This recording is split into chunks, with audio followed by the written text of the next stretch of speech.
Hello, welcome back to the Law of Karma, Destiny and Choice. Today we will be looking at a spiritual practice in the context of people.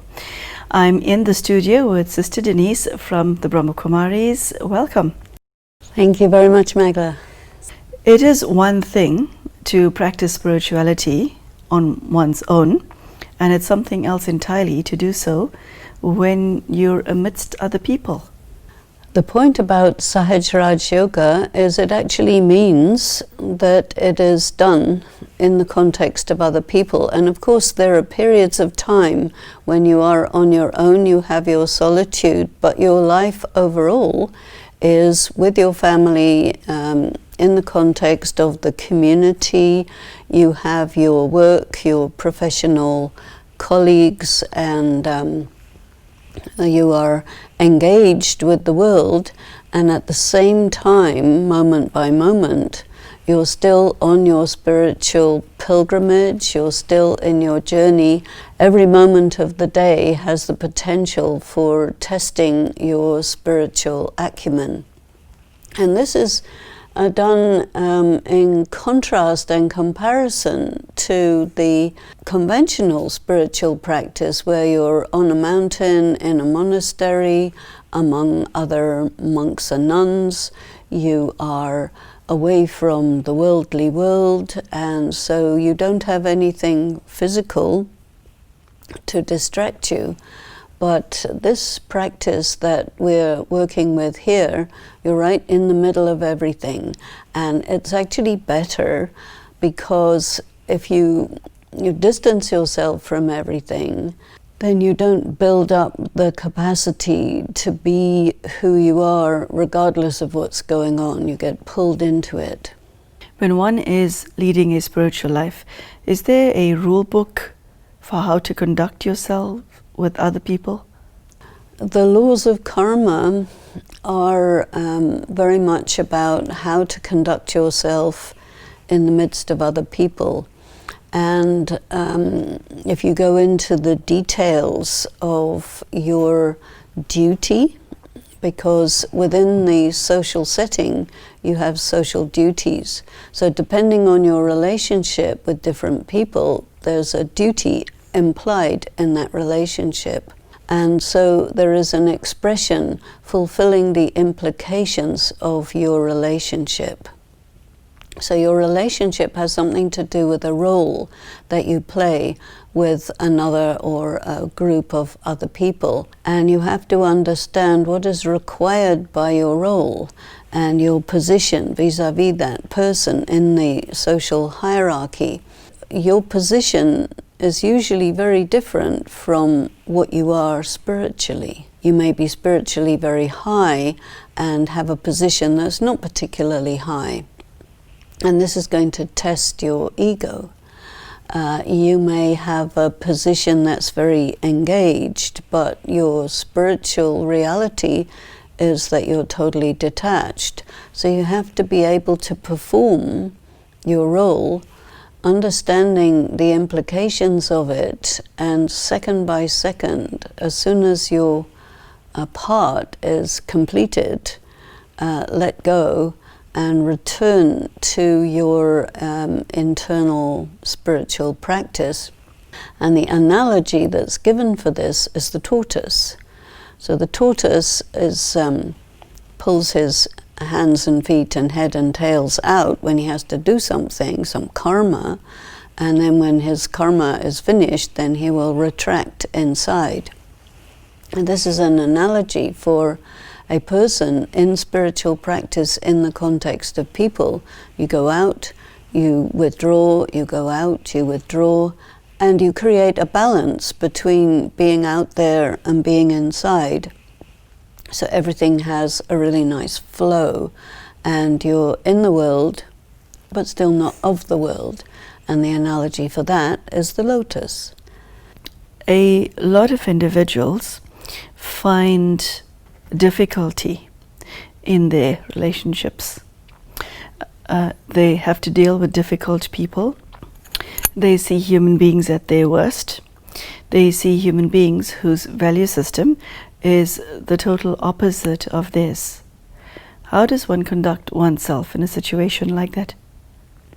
I think this is the whole point of doing your spiritual practice in the midst of other people, because it's very normal for people to have espoused values which doesn't correspond to what they do.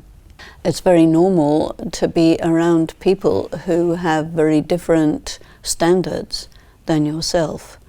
But the whole point of spiritual practice in the context of people is you must learn by being hands-on how to interact with people who are difficult and who are not honest and who are violent and who are trying to trick you and compete with you and take you out and all of this stuff.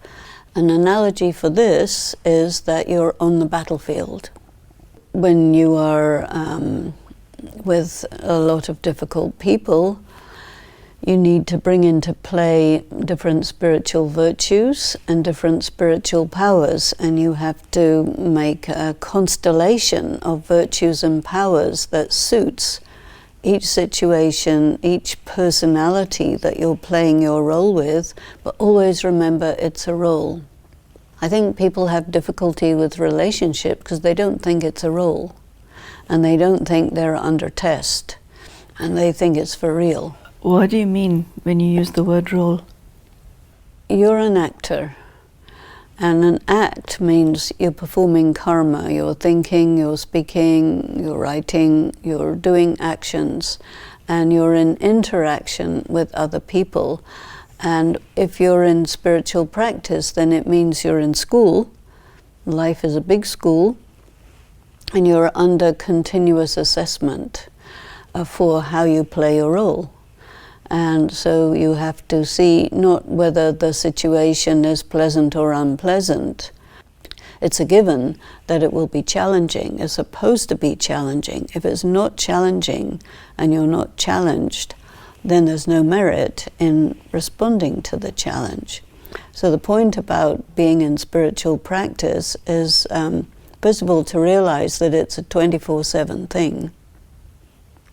It's not that you're being spiritual when you sit in meditation and the rest of the time you're normal. No, it's all the time. Any moment your spirituality will be tested, and why is so that we know whether it's solid and whether it's for real. And so you have to be around challenging people, challenging situations which force you to delve deep into your resources that you are supposed to be accumulating in your spiritual practice and applying it moment by moment.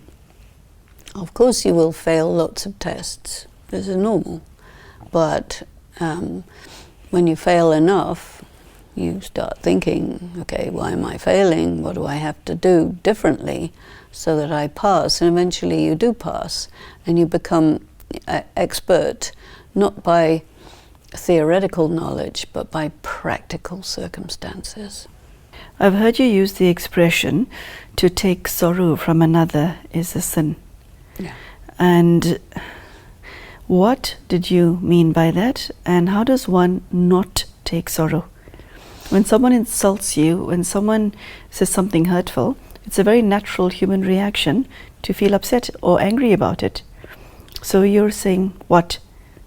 What I'm saying is that these natural human reactions also are weaknesses, because you are not able to respond proactively, you're not able to be independent of somebody else's karma. So if somebody's insulting you, that's their negative karma. If you get upset by it, that's your negative karma. So the test is that in the face of some negative karma that's directed at you, can you receive it not as some negative thing that you should respond to negatively? you receive their negative karma, you change it into something that's to your advantage, and you accept it as something that carries you forward. So you don't accept it as it is, you accept it as you decide what you want it to be. Take everything to your advantage. That means you're not a normal person anymore. But being a normal person means that you get affected, you're vulnerable, you are taken down easily. This is not success, you can say. It's quite obvious that when you're with others, you have to deal with your own ego as well as theirs. How does one navigate through that quagmire? I suppose normal human interaction at this time is clash of egos, moment by moment. And your ego is the sign that you're spiritually weak and depleted. And you put up the ego as sometimes it's called an ego defense posture, because you're weak. If you're strong and you're not ego-based, but you're in your power, then when somebody comes at you from their ego, you detect it. Oh, this is an ego performance. And rather like a martial artist, you would take that energy and you will move it such that you don't take a direct hit, you send it one side or the other, maybe even the person will fall down by their own ego problem, but you stay in your, what is called in our practice, stay in your seat of self-honor. So self-honor is very different from ego. Ego is when you're weak, self-honor is you're in your power. And then it means that you're not reactive, you're proactive. It's quite subtle, but there's no clash of ego in that. And in every situation you come out well, you see, because each situation is a test. This is a lot of work, isn't it? Sometimes it can be said that if you want to develop yourself spiritually, you can do it to the level of a virtuoso violinist, and that means that you have to practice a lot and daily, and you have to make sure that you have your technique and your interpretation, and you play your role as a very high quality competent actor. So it's all about developing capacity and competence. That applies to relationships? Capacity and competence? Absolutely, because a relationship is not an easy thing.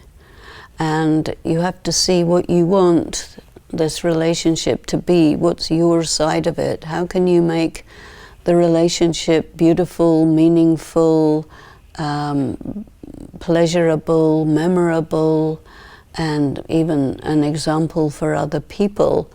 And this is a very worthwhile thing to do, because you don't make money from having a good relationship, personal relationship, but in some ways, yes, because you have your business relationships, all these relationships, if you do them well, you go in profit, and circumstances are favorable for you, so it creates fortune.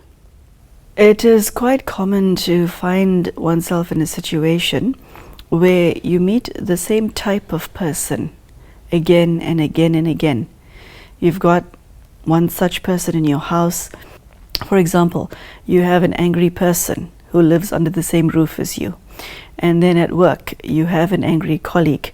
And then within your friendship circle, you have somebody who's angry. Given the fact that you're the common denominator, is there a lesson there? Two things I would say. On the one hand, there's quite a lot of angry people around, so it's a bit difficult to avoid. And on the other hand, you need to be able to handle violence. How? You need to not be, put down by it. You need to not be controlled by it. Don't be afraid of it. Stand up for yourself. Maybe you just need to be able to stand up for yourself without being reactive, you see, because you have to neutralize their violence, and you also have to be in your own power so that their way of trying to control you through violence is rendered useless, because you don't operate with that currency. Predator and victim. Sorry, I don't do that game. So, one requires courage.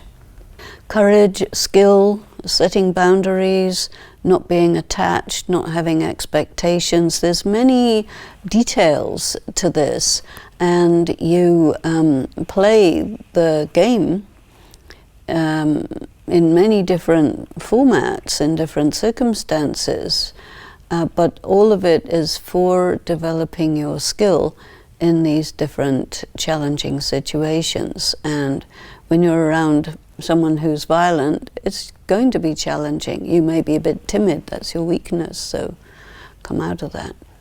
In another episode in the series, you used the word enmeshed. And that, from a spiritual perspective, is a problem, whereas from a normal human being's perspective, it's what they seek in a relationship. If you're enmeshed, what are the dangers and how does one get out of it? Well, I think not only it's a spiritual problem, but it's also been identified in the psychological therapeutic community that enmeshment is a sign of mental illness.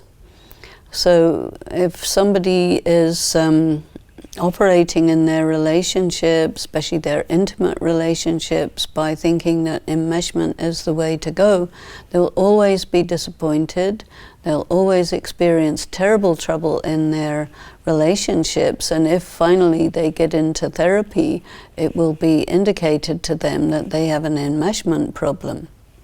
So enmeshment is like you have two fabrics that are knitted into one, but the thing is, you're not one person, you're two people, and you have to have boundaries. Enmeshment means that you drop all of your boundaries, you give away all your power, and it becomes completely dysfunctional. Learning these things is very important. I think one of the problems is that we have a culture that encourages all sorts of unhealthy relationship styles. And then who profits from that? I don't know, divorce lawyers. I don't know who profits from that. Certainly the children are very badly damaged by that. The participants in that marriage are badly damaged. It increases the use of alcohol and drugs because people can't manage anything, so they go for different addictive substances. It can even make people ill. It can encourage road accidents, all sorts of, subsidiary problems arise from this enmeshment problem. And people call it love. Yeah, people call it love. When it comes to the thorny subject of dysfunctionality, I once heard you say that dysfunctionality is contagious. So, given that most individuals come from dysfunctional households, how do you stop yourself from perpetuating your own dysfunctionality and making it someone else's problem? First question. And second, how do you deal with other people's dysfunctionality, which is also omnipresent? In the practice of Raj Yoga, all the time you are encouraged to engage in a relationship, a deep personal relationship with God. And the one being who's not dysfunctional is God. If you have a relationship with a dysfunctional person, the contagion will impact you and you will easily get sick from it. But if you have a very substantial relationship with God, this is going to protect you from that contamination, first of all. And second of all, it's going to show you so many ways in which you can be functional in interaction with other dysfunctional people and minimize the problems, because you won't play that game. You see, the dysfunctionality is like it takes two to tango, and if you don't play the game, you stay free. But then, for that, you have to be in a strong connection with God and willing to be alone. And this is the challenge for people. Yes, why do so many run away from being alone? When you're alone, you're sort of much more aware. You can feel how vulnerable and how weak you are. And people don't like that feeling. And this is also why, if you can be willing to be alone and willing to feel those things, and then also having a very deep relationship with God, your interaction with God is how you will handle your weaknesses, because you will draw power, virtues, qualities, and so on from God. And the way that God responds to you, because God is very reciprocal being. When you do the wrong thing, God will withdraw from you. When you do the right thing, He'll come close and give you the kind of the reward of the feeling of closeness. And in a way, this is how you are being raised as a soul to be functional in the context of human beings, and still not contaminated and still not dependent, but still very adept at interacting with people, so that your karma is always putting you in positive consequences and fruitful. You plant good seeds and you are not damaged by other people's bad karma. Say more about planting good seeds. That's a lovely expression. Yeah, every time you talk to someone, or someone comes in, goes out, you eat together, walk together, whatever it is you do together, there's always a possibility of conflict, misunderstanding, taking what they're doing badly, feeling neglected, getting insulted, all of this kind of thing. You don't have to go down that road, because what they do is up to them. And then you're concerned not with how they are with you, but how you are with them. That is different. Coming back to one's relationship with God, how exactly does the relationship with the divine impact on my relationship with others? The reason for this question is that there's the misconception out there that if you're spiritual, you don't hang out with other people much.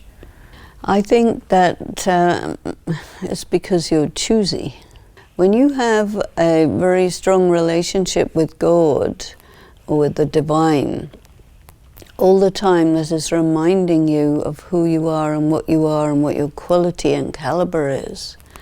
And so you become very choosy, and you choose people that correspond with the higher aspects of yourself. You have weaknesses, no doubt, everybody does. If you choose people that correspond with your weaknesses, you'll go down.